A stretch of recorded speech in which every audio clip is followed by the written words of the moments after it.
Hello guys, welcome back to another video. तो guys, आज के वीडियो में हम लोग बात करने वाले हैं स्टॉक मार्केट में अगर प्रॉफिट होता है तो वो पैसा कहाँ से आता है ना। स्टॉक मार्केट में अगर आपका प्रॉफिट होता है तो वो पैसा कहाँ से आता है, और स्टॉक मार्केट में अगर नुकसान होता है, स्टॉक मार्केट में अगर नुकसान होता है, लॉस होता है, तो वो पैसा कहाँ जाता है। तो आज हम लोग इस चीज़ पे डिटेल में बात करने वाले हैं। तो अगर आप ट्रेडिंग करते हो या किसी भी स्टॉक मार्केट में किसी भी तरीके से इन्वेस्ट करते हो, तो अगर आपका नुकसान होता है, अगर आपका लॉस होता है, तो वो पैसा किसी के भी पास नहीं जाता। अगर आपका स्टॉक मार्केट में लॉस होता है तो वो पैसा किसी के पास भी नहीं जाता, वो पैसा हवा में उड़ जाता है। कैसे उड़ जाता है, कैसे किसी के पास नहीं जाता, तो हम लोग डिटेल में इस चीज़ के बारे में समझने वाले हैं। तो वीडियो काफ़ी इंटरेस्टिंग है, तो वीडियो को एंड तक जरूर देखना। अब तक आपने चैनल को सब्सक्राइब नहीं किया तो चैनल को सब्सक्राइब जरूर कर देना और वीडियो को भी लाइक कर देना। तो गाइस, करते हैं वीडियो शुरू। तो सबसे पहले हम लोग प्रॉफिट पे बात करेंगे कि प्रॉफिट का पैसा हमें कहाँ से मिलता है। ठीक है, प्रॉफिट का पैसा हमें कहाँ से मिलता है। तो सबसे पहले तो हम लोग प्रॉफिट पे बात करने वाले कि प्रॉफिट का पैसा कहाँ से मिलता है। तो आइए इसको एक एग्जांपल के साथ समझते हैं। मान लो कि आपने किसी XYZ कंपनी का 100 शेयर लिया, 100 शेयर लिए, और आपने 200 रुपये के प्राइस पे किसी कंपनी के 100 शेयर खरीदे। तो आपने अभी 100 शेयर खरीदे 200 रुपये के हिसाब से किसी कंपनी के, ठीक है। तो 6 महीने बाद ये जो 200 रुपये का प्राइस चल रहा है, ये मान लो कि आज 300 रुपये का हो गया। 6 महीने बाद 300 रुपये का हो गया। आपने 100 शेयर खरीदे 200 रुपये पे, बट अभी ये जो 200 रुपये के प्राइस पे आपने खरीदा, उसका अभी प्राइस चल रहा है 300 रुपये। ठीक है, अब 300 रुपये प्राइस चल रहा है। आपने प्लान किया कि भाई मैंने 200 रुपये में खरीदा था और अभी इसका प्राइस 300 रुपये चल रहा है, तो मैं इसको बेच देता हूँ। इन शेयर्स को मैं एग्जिट कर देता हूँ, बेच देता हूँ, है ना।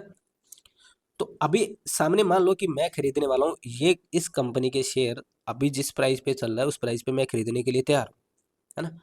तो आपने 100 शेयर 200 रुपये के हिसाब से लिए, मैंने आपसे 100 शेयर लिए 300 रुपये के हिसाब से, है ना। 100 शेयर लिए 300 रुपये के हिसाब से। अब क्या हुआ, आपने 200 रुपये के हिसाब से किसी कंपनी के शेयर खरीदे थे, आपने 300 रुपये के हिसाब से मेरे को बेच दिए। तो आपको नेट प्रॉफिट कितना हुआ, 100 रुपये का। पर शेयर के पीछे आपको 100 रुपये का प्रॉफिट हुआ। अब मान लो कि मैंने आपसे 300 रुपये में शेयर खरीदे, 100 शेयर खरीदे, ठीक है। 300 रुपये के भाव पे मैंने 100 शेयर खरीदे। आने वाले 3 महीने में इस शेयर का प्राइस होगा 400 रुपये, है ना। ये 400 रुपये का प्राइस हो गया। अभी मैंने प्लान किया कि मैं इस शेयर को बेच देता हूँ, है ना। मैं किसी को बेच देता हूँ इस शेयर को। अब मेरे सामने कोई इंसान है जो इसको 400 रुपये में खरीदने के लिए रेडी है। अब मैं क्या करूँगा, ये जो 100 शेयर थे, अब मैंने आपसे 300 रुपये में खरीदे थे, अभी इनका प्राइस 400 चल रहा है, मैंने 400 रुपये में किसी इंसान को इसको बेच दिए। तो अभी मेरे को कितना प्रॉफिट हो गया, 100 रुपये का। तो मेरे को इसमें कितना प्रॉफिट हुआ, 100 रुपये का। बट ये प्रॉफिट मेरे को दे कौन रहा है, क्या मेरे को सेबी दे रहा है, क्या मेरे को ब्रोकर दे रहे हैं, क्या NSE या BSE या जिस कंपनी का मैंने शेयर खरीद रखा है वो दे रहे मेरे को। ऐसा कुछ भी नहीं है, ये कोई भी नहीं देगा मेरे को। तो मेरे को प्रॉफिट का पैसा कौन देगा, भाई मैंने 300 रुपये में शेयर खरीदा है किसी से, ठीक है। आज इस शेयर का प्राइस चल रहा है 400 रुपये। तो मेरे से तो भाई जो 400 में खरीदने के लिए आएगा ना, वही मेरे को पैसे देके जाएगा मेरे प्रॉफिट के। तो मैंने ये जो शेयर खरीदे थे 300 रुपये के भाव पे खरीदे थे, अभी इसका प्राइस चला है 400 रुपये, है ना। 400 रुपये। अब अगर मैं इसको किसी को बेचूंगा, अगर मेरे से इसको कोई खरीदेगा तो वो 400 में खरीदेगा। मेरे को सेबी ब्रोकर या वो कंपनी या NSE BSE मेरे को कोई पैसे नहीं देगा। जो मेरे से इस प्राइस पे खरीदेगा वही मेरे को पैसे देके जाएगा। जो मेरा प्रॉफिट है, 300 में मैंने खरीदा, 400 में मैं बेचने के लिए रेडी हूँ। मेरे को 100 रुपये का जो भी प्रॉफिट हो रहा है, जो मेरे से खरीदेगा वही मेरे को ये प्रॉफिट का पैसा देके जाएगा। तो आपने ये समझा कि प्रॉफिट कैसे होता है। यानी आपने किसी भी कंपनी का कोई भी प्राइस पे आपने कोई शेयर खरीदा, और आप मान लो कि 100 रुपये में खरीदा और उसका 200 रुपये प्राइस चल रहा है। अब 200 रुपये में बेचने के लिए रेडी हूँ। अगर सामने से आपसे कोई 200 रुपये में खरीदेगा, तो आपको जो 100 रुपये का प्रॉफिट होगा वो खरीदने वाला देगा। ये चीज़ आपको क्लियर होगी कि हमें शेयर मार्केट में प्रॉफिट कैसे होता है। अब समझते हैं कि जो शेयर मार्केट में लॉस होता है उसका पैसा कहाँ जाता है। ये तो हमें पता चला कि प्रॉफिट होता है, तो जो हमसे खरीदेगा शेयर वही हमें प्रॉफिट का पैसा देके जाएगा। बट लॉस का पैसा कहाँ जाता है, जो हमें स्टॉक मार्केट में लॉस होता है उसका पैसा कहाँ जाएगा। तो इसको थोड़ा डिटेल में समझते हैं। मान लो कि आपने किसी XYZ कंपनी का 200 रुपये में शेयर खरीदे, 100 शेयर खरीदे आपने 200 रुपये में, ठीक है। आपने किसी कंपनी के शेयर खरीदे 100, और 200 रुपये के प्राइस पे शेयर खरीदे। मान लो कि आने वाले 6 महीने में वो शेयर का प्राइस 150 हो गया। अभी वो शेयर का प्राइस गिरता जा रहा है और 150 पे हो गया। अभी आपने देखा कि इस शेयर में मेरे को लगातार नुकसान होता जा रहा है, 6 महीने से ये स्टॉक गिरता ही जा रहा है, और अभी इसका प्राइस मैंने 200 पे खरीदा था, 150 पे हो गया। तो आपने क्या किया, आपने सोचा कि मैं इस शेयर को बेच देता हूँ। आपने प्लान किया बेचने का। तो मान लो कि मैंने आपसे 150 रुपये में ये शेयर खरीद लिए, ये आपसे 100 शेयर मैंने 150 रुपये में खरीद लिए। तो अब बताइए मेरे को इसमें क्या प्रॉफिट हुआ? मैं तो आपसे पहली बार ये शेयर खरीद रहा हूँ। मान लो कि मैं इस कंपनी का पहली बार शेयर खरीद रहा हूँ। अब मैंने आज ये शेयर 150 रुपये में खरीदा है, तो आने वाले टाइम में मैं इसको घाटे में बेचूंगा तो मेरे को घाटा होगा, प्रॉफिट में बेचूंगा तो प्रॉफिट होगा। तो मैं आपसे खरीद रहा हूँ तो मेरे को तो कुछ प्रॉफिट नहीं हुआ ना। बट आपको इसमें कितना नुकसान हुआ? पर शेयर के पीछे 50 रुपये का। ये 50 रुपये कहाँ गए भाई?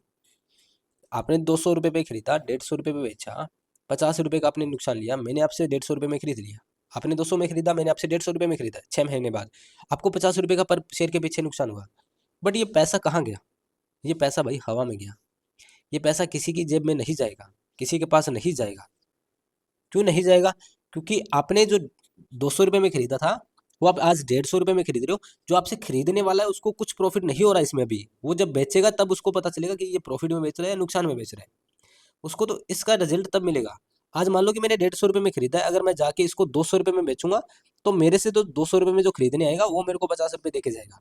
ये आपके वाले 50 रुपये मेरे को नहीं मिलेंगे। ये पैसे हवा में गए भाई, ये किसी को नहीं मिलेगा, ये गए। ठीक है। अब तो मैं 150 रुपये का खरीद के अगर मैं 200 का बेचूंगा तब मेरे को जो 200 रुपये में खरीदने आएगा वही मेरे को 50 रुपये का प्रॉफिट देके जाएगा। या 150 रुपये में मैंने आपसे खरीदा है, अगर मैं इसको 100 रुपये में बेचूंगा तो भाई मेरा भी इसमें 50 रुपये का नुकसान हुआ, है ना। तो जो मेरे से 100 रुपये में खरीदने के लिए आएगा उसको प्रॉफिट नहीं होगा, उसको तो 100 रुपये में शेयर मिलेगा। बट मैंने जो 150 रुपये में खरीदा था, मैंने 50 रुपये माइनस में बेचा है, तो उसका नुकसान मेरे को हुआ। ये पैसा भाई हवा में गया, ये पैसा किसी को नहीं मिलने वाला। तो आप मार्केट को फिर जीरो सम गेम कैसे कह सकते हो? कैसे कह सकते हो? आपने 200 रुपये में कोई शेयर खरीदा, आपने 150 रुपये में बेच दिया। ठीक है। आपने 150 रुपये में मेरे को बेच दिया। आपने 200 रुपये में किसी कंपनी का शेयर खरीदा, मेरे को 150 रुपये में बेच रहे हो, आपको 50 रुपये का नुकसान पहले तो मैंने आपसे ये 150 रुपये में शेयर खरीदे और 6 महीने बाद इस शेयर का प्राइस अभी 100 रुपये, तो 50 रुपये और घट चुका है इस शेयर का प्राइस, 50 रुपये और नीचे गिर चुका है। तो अब क्या करूंगा? मैंने भी सोच लिया कि भाई इस शेयर को मैं बेच देता हूँ, मेरे को भी ये नुकसान दे रहे हैं। तो आपने क्या किया? 200 रुपये में खरीदा, 150 रुपये में मेरे को बेचा, 50 रुपये आपका नुकसान हुआ। मैंने 150 रुपये में खरीदा और 100 रुपये में बेचा, तो 50 रुपये मेरे को नुकसान हुआ। तो भाई इसमें आप भी नुकसान कर रहे हो, मैं भी नुकसान कर रहा हूँ, तो जीरो सम गेम कैसे हुआ? कैसे होगा ये जीरो सम गेम? ऐसा होता कि अगर आपने नुकसान किया तो मेरा अगर प्रॉफिट होता तो जीरो सम गेम बोल सकते थे इसको। बट आपने भी इसमें नुकसान किया, मैंने भी इसमें नुकसान किया, तो जीरो सम गेम कैसे हुआ ये? तो इसलिए मार्केट को जीरो सम गेम बोलना गलत है। मार्केट जीरो सम गेम नहीं है। इसमें एक प्रॉफिट करेगा, दूसरा नुकसान करेगा, दूसरा प्रॉफिट करेगा, पहला नुकसान करेगा, ये जरूरी नहीं है। देखो जो प्रॉफिट का पैसा था मैंने आपको बता दिया, जो आपसे शेयर आपने 100 रुपये में शेयर खरीदे और आप इसको 200 रुपये में बेच रहे हो, जो 200 रुपये में खरीदने आएगा वही आपको पैसा देके जाएगा।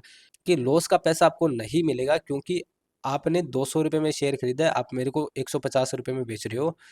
तो भाई मेरा इसमें कुछ बेनिफिट नहीं है। मैं इस शेयर को आज खरीद के अगर मैं फ्यूचर में जाके इसको बेचूंगा, जिस दिन मैं इसको सेल करूंगा, अगर मैं इसको 150 रुपये से कम में सेल करूंगा तो मेरे को घाटा होगा इसमें। या मैं इसको 150 रुपये से ऊपर में बेचूंगा तो मेरे को प्रॉफिट होगा। मेरे को प्रॉफिट का पैसा वही देके जाएगा जो मेरे से शेयर खरीदेगा।